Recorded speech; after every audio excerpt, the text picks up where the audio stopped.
जय झूलेलाल। सतनाम साखी सिंधी समाचार राजस्थान में तव्हांजो स्वागत है। दोस्तों, भगवान श्री झूलेलाल के मंदिर में जयपुर छा अभी तो पूरे राजस्थान में बाल शिविर लगल आहिनि। सिंधी भाषा बाल शिविरनि जो आयोजन हले पियो। इन ही कड़ी में अॼु जगह जगह ते कई मंदिरनि में अॼु इन जो समापन भी हलियो। त इन कड़ी जे अंदरि अॼु शास्त्री नगर जी पंचायत, शास्त्री नगर जयपुर जी पंचायत में अॼु शिविर जो समापन थियो। तंहिंमें ॿारनि पंहिंजी प्रस्तुति पेश कई ऐं गॾ में अॼु जे ॾींहुं ई जेकी शास्त्री नगर जी पंचायत आहे उते जेका मुखी साहब आहिनि हरीश भाई जो अॼु उते जनम ॾींहुं बि मल्हायो वियो। ॿारनि में हिकु जेकी चीज़ की गज़ब जी ख़ुशी हुई त उते ही उन्हनि जे मन में थोरो सो दुख भी नज़र भी आयो कि चवंदा आहिनि न कि ॿार कच्ची मिट्टी जा घड़ा थींदा आहिनि, उन्हनि खे जे भी रूप में डालींदासीं उहे डलिजी वेंदा आहिनि। त ही जेका बाल शिविरनि जो आयोजन आहे ऐं उन में जेकी इहे उन्हनि खे सेखारियो वञिबो आहे, चाहे पोइ उहो सिंधी ॿोली हुजे, चाहे सिंधियत जे बारे में को उन्हनि खे पाण शिक्षा था ॾियूं, चाहे पोइ उन्हनि खे पाण उन्हनि खे को चित्रकला, डांस, हारमोनियम, तबलो इत्यादि इत्यादि को भी शइ जी पाण ट्रेनिंग ॾियूं था न, त जेकी बाल अवस्था में उन्हनि जी ट्रेनिंग थींदी आहे न उहो उन्हनि खे सॼी ज़िंदगी यादि रहंदी आहे। ऐं इहो आयोजन असांजे वीचार में पूरे हिंदुस्तान में हलणो घुरिजे, पूरे हिंदुस्तान में हिन जो आयोजन थियणो घुरिजे। हालांकि तव्हांखे ॿुधाए लाहियूं कि काफ़ी झूलेलाल जे मंदिरनि में इहो आयोजन हलंदो आहे, वरे काठी हलंदो आहे, पर इहो हिकिड़ो कंपलसरी थी वञे न त ॿी सुठी ॻाल्हि थी वञे। छोकी अॼुकल्ह जो माहौल अहिड़ो पियो हले जंहिंमें कि नंढा ॿार घरनि में सिंधी न पिया ॻाल्हाइनि, त जेका ही समर कैंप में अचनि था, इन सिंधी भाषा कैंप में अचनि था, त इन्हनि में इनके हिकिड़ी नई शिक्षा थी मिले, सिंधी ॿोली सिखण लाइ थी मिले, सिंधी लाॾा अखा पला सभु सम्झण जो हिकिड़ो मौक़ो थो मिले। ऐं तंहिंसां गॾु वरी उन्हनि खे उते जीअं चित्रकला, डांस इत्यादि भी काफ़ी शयूं सिखण लाइ मिलनि थियूं।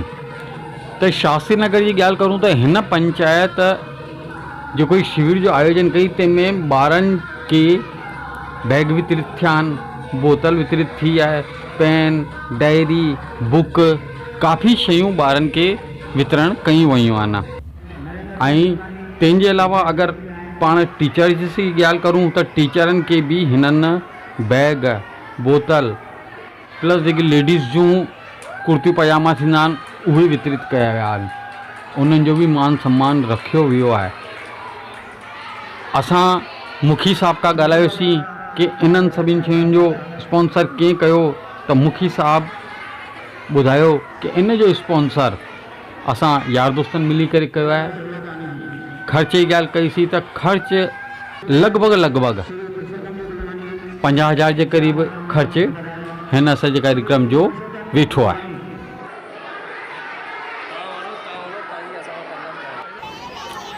शास्त्री नगर जे मुखी साहब हरीश जी एसरानी साहब जानकारी ॾींदे ॿुधाई कि ॿारनि खे जेतिरा ॾींहं भी शिविर हलियो असां रोज़ नया नाश्ता ॾींदा हुआसीं, केॾी महिल थधे में मिल्क रोज वग़ैरह, ऐं केॾी महिल फ्रूटी त केॾी महिल जूस, ऐं नाश्ते में केॾी महिल कुलचा छोला, दाल पकवान, केॾी महिल कचौरी त केॾी महिल पेटीज़ इत्यादि।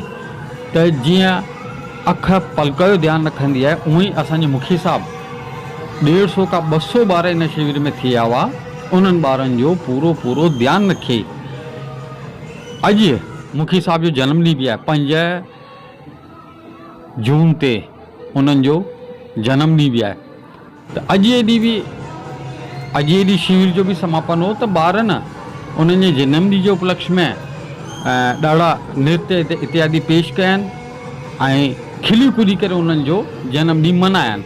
कुझु ॿारनि भगवान श्री झूलेलाल जी पेंटिंग तैयार करे मुखी साहब के भेंट भी कया आहिनि। जीअं कि तव्हांखे जानकारी ॾींदे ॿुधायूं कि अॼु मुखी साहब जे जेको शास्त्री नगर जी पंचायत आहे उन्हनि जे द्वारा जेको शिविर लगायो वियो अॼु उहो समापन हो ऐं गॾु में मुखी साहब जो जनम ॾींहुं बि हो। त इन उपलक्ष्य ते अॼु कुछ गणमान्य माण्हू भी उपस्थित थिया, जंहिंजा नाला कुछ हिन प्रकार आहिनि।